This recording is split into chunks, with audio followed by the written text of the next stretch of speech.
You're on a path in the woods, and at the end of that path is a cabin. And in the basement of that cabin is a princess. You're here to slay her. If you don't, it will be the end of the world.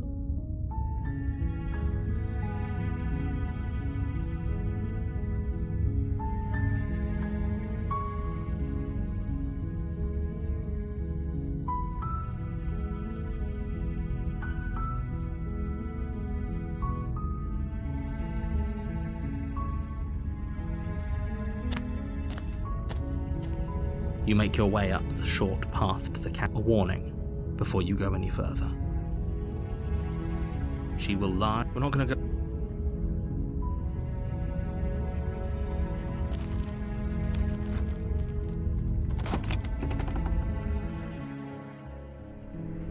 The interior of the cabin is almost entirely bare.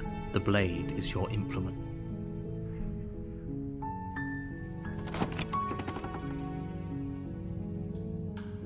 Her voice softly carries up the stairs. Hello? Is someone there? It's hypnotizing. It's the kind of voice you only have to hear once to remember it for the rest of your life. Don't let it fool you.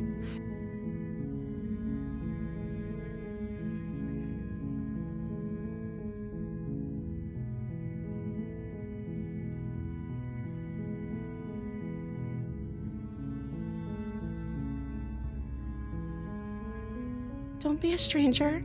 It's been so long since I've had any visitors. Please, come downstairs.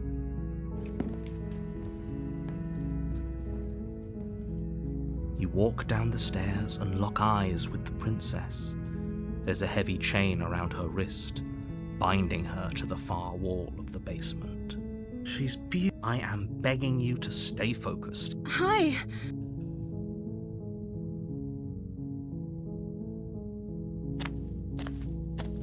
Only making this more difficult. Thank you. Thank you. You're making a huge mistake. No, you're doing the right thing. You walk up to the chains binding the princess. They're large and heavy, far too solid for you to even imagine trying to break them apart. I'm guessing you don't have the key? Maybe it's somewhere upstairs. Doubtful. Whoever locked the princess away down here intended for her to never see the light of day. They wouldn't have just left the key to her chains somewhere in the cabin.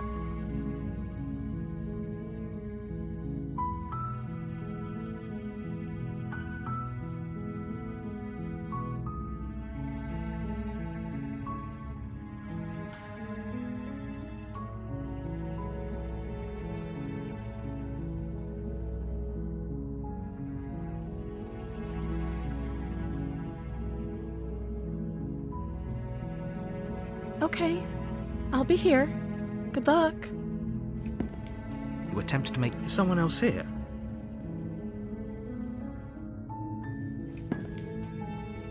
Easier for whom? Easier for everyone. Look at the mess you're in. I heard the door slam. There's a slight panic rising in the princess. If I could just get out of these chains, I know we could force our way out of here together. She barely hesitates before raising as she rips her flesh from her bone. It's the blade from upstairs. Or we could... You won't like... Fine. Against your better judgment, you place the blade, you cut into her. The blade is sharp. Her limb falls to the... She didn't so much as utter a... No, she didn't. She smiles softly as her gaze meets yours, blood from her wounded arm dripping rhythmically to the ground. How is she still smiling after everything? Thank you. No, we won't have any of that. The stakes are too high. You can't just let her escape into the world. As the princess approaches the... Wait, this isn't fair. You can't just do that. Watch me. What are you doing?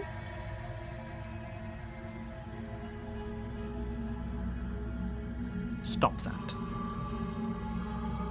Something's come over you, hasn't it? You know you don't have to do this, right?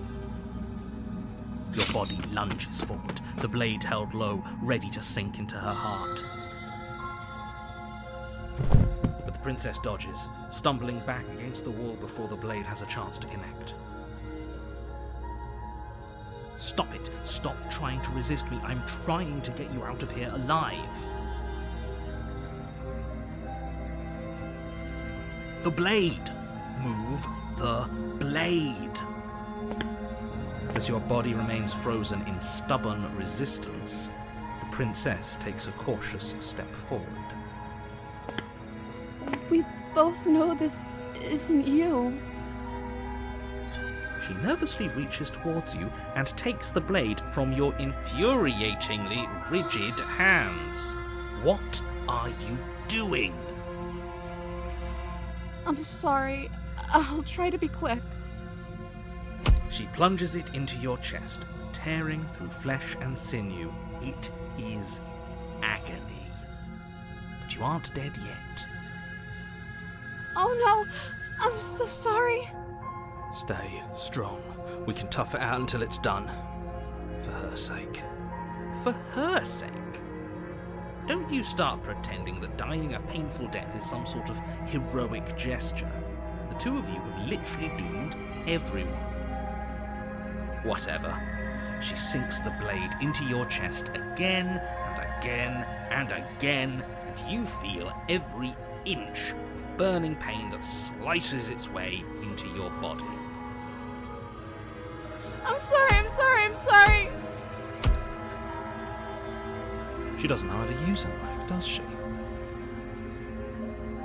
Apparently not, though it doesn't matter how sloppy her knife work is, does it? A stab wound is still a stab wound, and it won't be long before you bleed out. I'm so sorry. With one last thrust of the knife, your legs give out beneath you. You collapse to the floor, your blood pooling around you, your limbs unresponsive. The princess stares down at your ruined chest as tears carve rivulets of pink down her blood-spattered cheeks. It can't just end like this, right? Oh, that's rich coming from you. As much as I'd prefer for things to have gone differently, I can't deny the reality of what's happened. The two of you made your choice. It's over. Everything goes dark, and you die.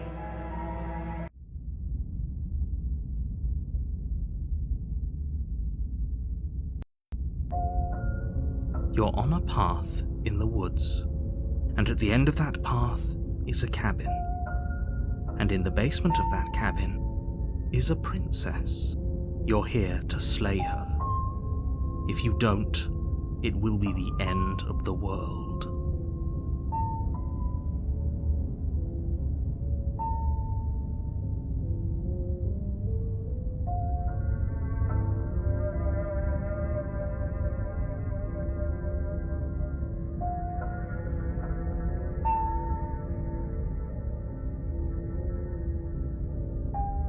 Terrible sense of deja vu. No, you don't have that.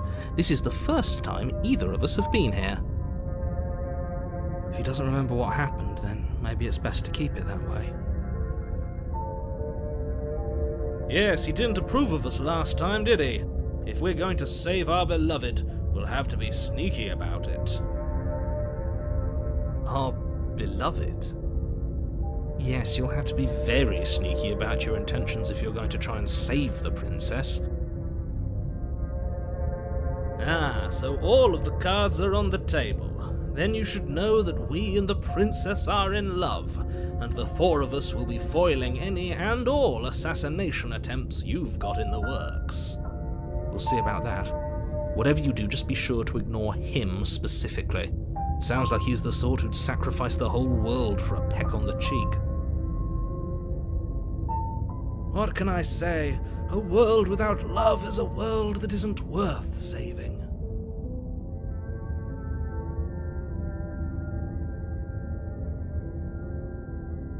We could go back and forth on this forever, and it won't get you any closer to doing your job and saving the world. So let's just agree to disagree.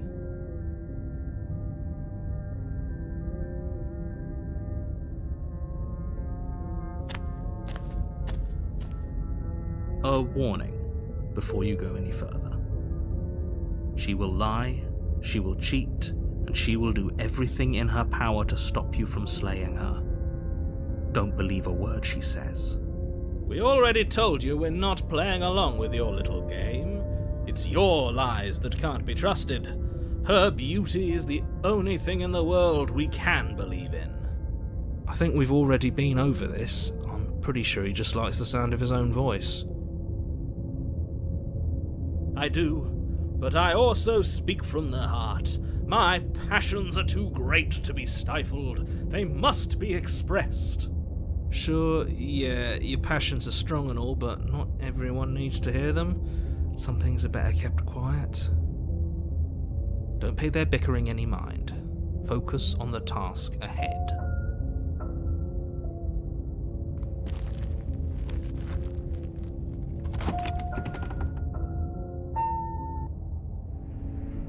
The interior of the cabin is clean and elegant, its stone walls draped in fine-threaded tapestries, a prison befitting a royal prisoner. The only furniture of note is an ornate wooden table with a pristine blade perched on its edge. The blade is your implement. You'll need it if you want to do this right.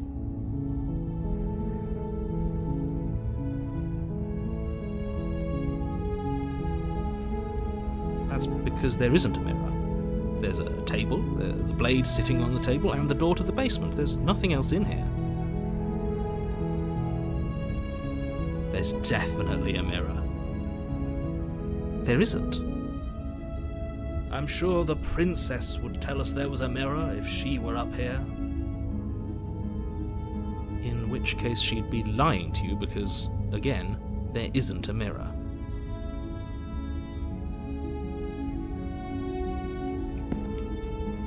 Walk up to the wall next to the basement door. It's a wall. There isn't much to see here.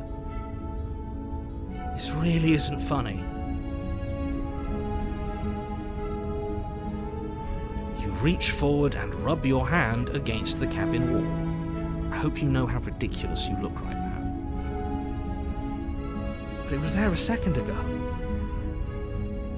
And now it's gone. Pity. We could have a feather out of place, and now we'll never know. We can't gallantly sweep her off her feet if we have a feather out of place.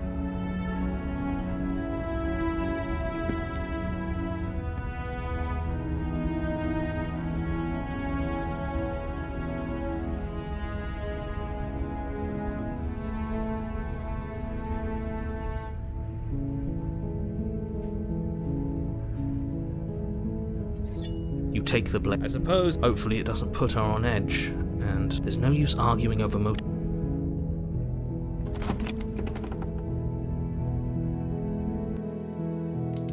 The door to the base, but it's still a stone base. A soft... Hello? Is someone there? Her voice. It's somehow even more beautiful than last time. I can hear wedding bells already. I've held my tongue till now, but you're taking this a little too far. We barely even know the princess. We can still do right by her without all this over-the-top fawning. Yes, for everyone's sake, you're not in love. Just remember that her charms are all part of the manipulation. You walk down the stairs and lock eyes with the princess. There's a heavy chain around her wrist, binding her to the far wall. My love, we're here to rescue you from your unjust and foul imprisonment. You know she can't hear you, right? She may not be able to hear my words, but surely she can hear my spirit. Oh, your spirit's plenty loud, all right. I was so worried about you. You remember me, right?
help you get settled in on your first night.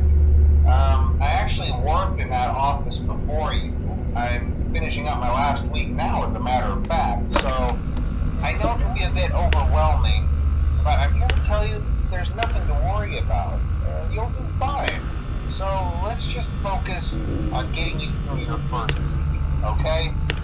Let's see. First, there's an introductory greeting from the company that I'm supposed to read. It's kind of a legal thing, you know. Welcome to Freddy Fazbear's Pizza, a magical place for kids and grown-ups alike, where fantasy and fun come to life. Fazbear Entertainment is not responsible for damage to property or person. Upon discovering that damage or death has occurred, a missing person report will be filed within 90 days or as soon as property and premises have been thoroughly cleaned and bleached and the carpets have been replaced. Blah, blah, blah. Now, that might sound bad, I know, but there's really nothing to worry about. The animatronic characters here do get a bit quirky at night, but do I blame them? No. If I were forced to sing those same stupid songs for 20 years and I never got a bath, I'd probably be a bit irritable at night too. So remember, these characters hold a special place in the hearts of children and we need to show them a little respect, right? Okay. So just be aware, the characters do tend to wander a bit. They're left in some kind of free roaming mode at night. Something about their servos locking up if they get turned off for too long. They used to be allowed to walk around during the day too, but then there was the bite of 87. Yeah. It's amazing that the human body can live without the frontal lobe, you know? Now, concerning your safety, the only real risk to you as a night watchman here, if any, is the fact that these characters, if they happen to see you after hours, probably won't recognize you as a person. They'll most likely see you as a metal endoskeleton without its costume on. Now, since that's against the rules here at Freddy Fazbear's Pizza, they'll probably try to forcefully stuff you inside a Freddy Fazbear suit. Now, that wouldn't be so bad if the suits themselves weren't filled with cross beams, wires, and electronic devices, especially around the facial area. So you can imagine how having your head forcibly pressed inside one of those could cause a bit of discomfort and death. The only parts of you that would likely see the light of day again would be your eyeballs and teeth that pop out the front of the mask here. Yeah, they don't tell you these things when you sign up. But hey, first things to breeze. I'll chat with you tomorrow. Check those cameras and remember to close the doors only if absolutely necessary. Gotta conserve power. Alright, good night.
those cameras while I talk, just to make sure everyone's in their proper place, you know.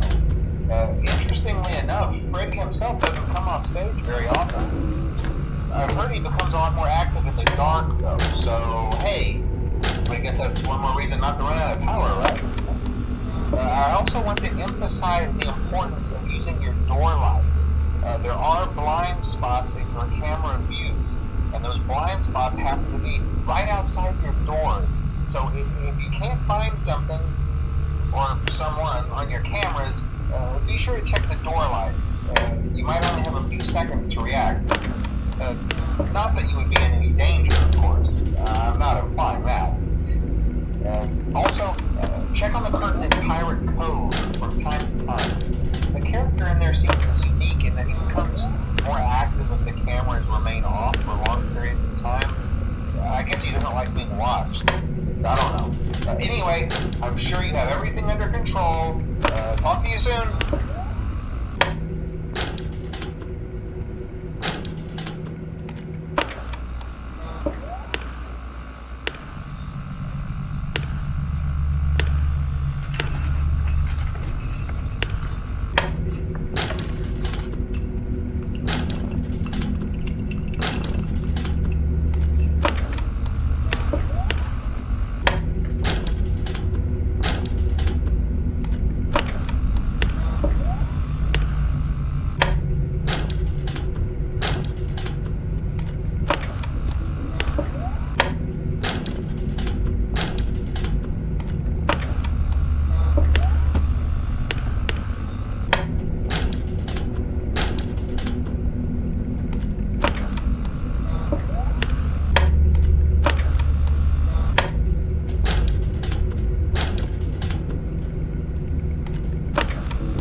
Hello and welcome to your new summer job at the new and improved Freddy Fazbear's Pizza.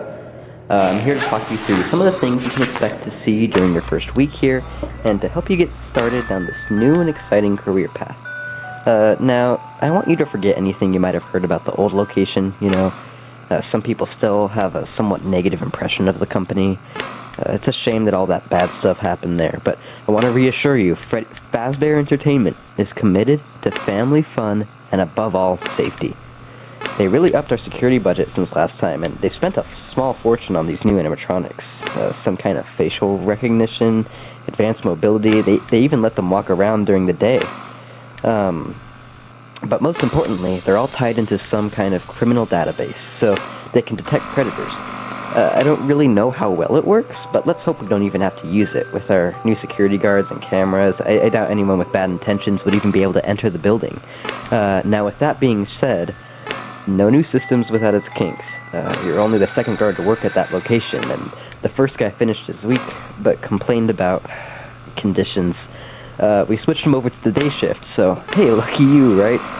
Mainly, he expressed concern that certain characters seem to move around at night, and even attempted to get into his office. Now, from what we know, that should be impossible. The restaurant should be the safest place on Earth. So while we haven't been able to contact our engineers, the working theory is that the robots were never given a proper night mode. So when it gets quiet, they think they're in the wrong room, so then they go to try to find where the people are by following sound or bright lights.